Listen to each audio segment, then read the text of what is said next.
When the police tell a story, most people stop asking questions. That mistake almost ruined an innocent man's life. The sirens came first, then the shouting, then the sound Nolan would never forget, the hollow click of handcuffs locking around his wrists while his neighbors watched from their porches in stunned silence. Nolan Hayes had lived on Willow Creek Drive for 11 years. He waved at the same people every morning, helped jump-start cars in winter, babysat Mrs. Keller's dog when she went to church. And now, those same neighbors were whispering, because the police were saying Nolan had done something unforgivable. And when the police say something, people believe them. It was 7:15 a.m. when Nolan's door was kicked in. He didn't even have time to sit up in bed before two officers were standing over him, guns drawn, yelling commands that made no sense. Hands where we can see them. Don't move. On the ground, now. Nolan was barefoot, half awake, still trying to understand why his home looked like a war zone. What's going on? He asked, his voice shaking. One officer read from a folded piece of paper like he was ordering coffee. Nolan James Hayes, you are under arrest for the assault and attempted murder of Daniel Mercer.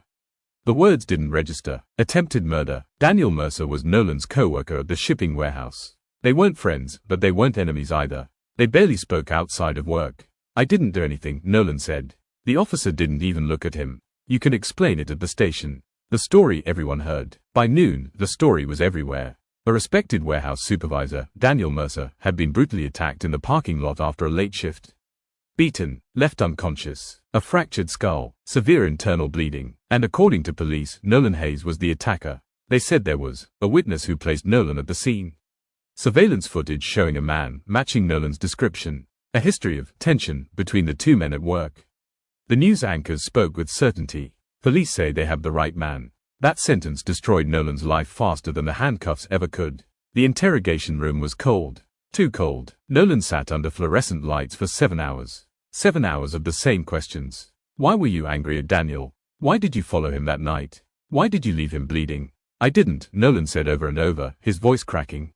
I went straight home after my shift. Check the security logs. Check my phone. One detective leaned in close. Look, Nolan, we already know you did it. The only thing left is why. That was when Nolan realized something terrifying. They weren't trying to find the truth. They were trying to confirm a story.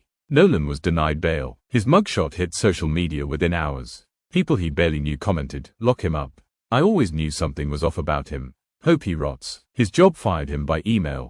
His landlord began eviction proceedings. Even his own sister stopped answering his calls. Because when the police are confident, doubt feels pointless. At trial, the prosecution's case sounded airtight. The witness testified that she saw Nolan arguing with Daniel near the parking lot. The surveillance footage showed a tall man in a dark hoodie striking Daniel and fleeing. The detective explained how Nolan had no solid alibi. Every piece lined up neatly. Too neatly. But Nolan's public defender noticed something strange. Very strange. It was a detail so small that no one had questioned it. Until now, the surveillance footage. Everyone had watched it, but no one had studied it. The video was grainy, dark, timestamped at 11:48 p.m. The attacker ran away toward the east exit. But Nolan's defender paused the footage, zoomed in, and froze the frame, right as the attacker turned his head.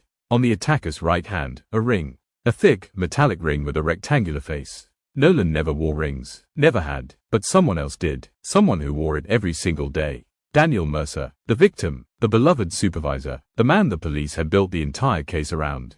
Photos from Daniel's social media showed it clearly. Same ring, same hand, same shape. The courtroom went silent when the image was displayed side by side.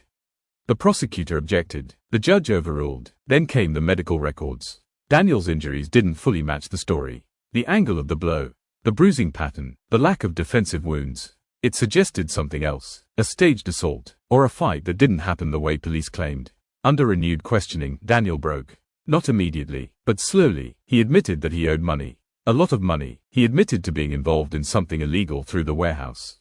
And when Nolan, by pure coincidence, was scheduled alone on the same shift, Daniel saw opportunity.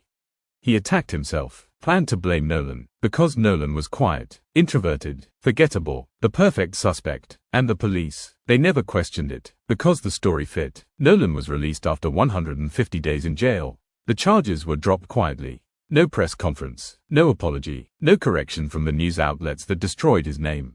Daniel Mercer was charged, but later took a plea deal. 6 years. Nolan received nothing. No compensation. No public statement clearing his name. His reputation never fully recovered. Neighbors still whispered. Jobs still passed. Because even when the truth comes out, the damage stays. Everyone believed the police. Because authority feels safer than uncertainty.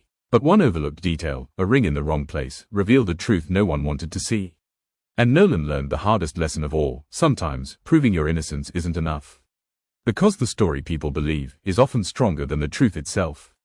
Nolan was cleared, but the damage was already done. And his story isn't rare. If this happened to someone quiet, ordinary, and innocent, imagine how easily it could happen to anyone. So before you leave, tell me this in the comments: do you think the police should be held accountable when they get it wrong?